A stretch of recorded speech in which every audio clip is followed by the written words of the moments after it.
একটি গ্রামের পাশে জঙ্গলের রাস্তায় বসবাস করত একটি ভয়ঙ্কর চোরাইল। সে প্রতিদিন শিকার খুঁজত ওই রাস্তায়। একদিন ওই চোরাইলটি শিকারের জন্য ওই গ্রামে আসে। এখানে তো কেউ নেই, মনে হচ্ছে আমাকে আজও অভুক্ত থাকতে হবে। যাই তাহলে, জঙ্গলে চলে যাই।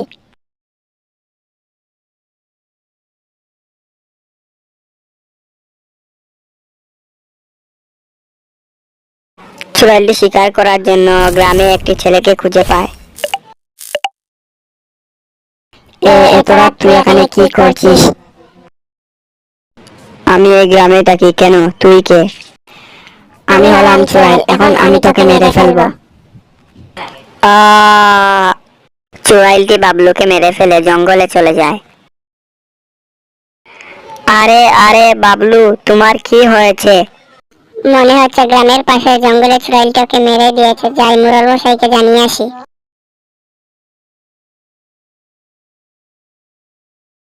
মগলু এই বিষয়টা জানানোর জন্য মুরল মশাই কাছে যায়।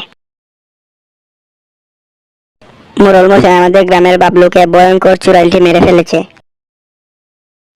কি বলিস? এখন আমরা বাঁচবো কিভাবে? ওই চোরাইলটি তো আমাদেরকেও মেরে ফেলবে।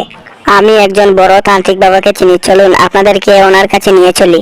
হুম স্বাহা, হুম স্বাহা, হুম স্বাহা। তান্ত্রিক বাবা, আমরা একটা বিপদে পড়েছি, আপনি কি আমাদের সাহায্য করতে পারবেন? তোদের কি সাহায্য লাগবে বল আমাকে, আমি তোদের সাহায্য করতে পারবো। আমাদের গ্রামের পাশের জঙ্গলে একটি চুড়াইল থাকে। ওই চুড়াইল আমাদের গ্রামের বাবলুকে মেরে দিয়েছে। আপনি আমাদের ওই চুড়াইলটির হাত থেকে বাঁচান। তোদের গ্রামে আমাকে নিয়ে চল, আমি দেখছি ওই চুড়াইলটিকে। চলুন আমাদের সাথে আমাদের গ্রামে। একদিন চুড়াইলটি শিকারের জন্য ওই গ্রামে আবারও আসে।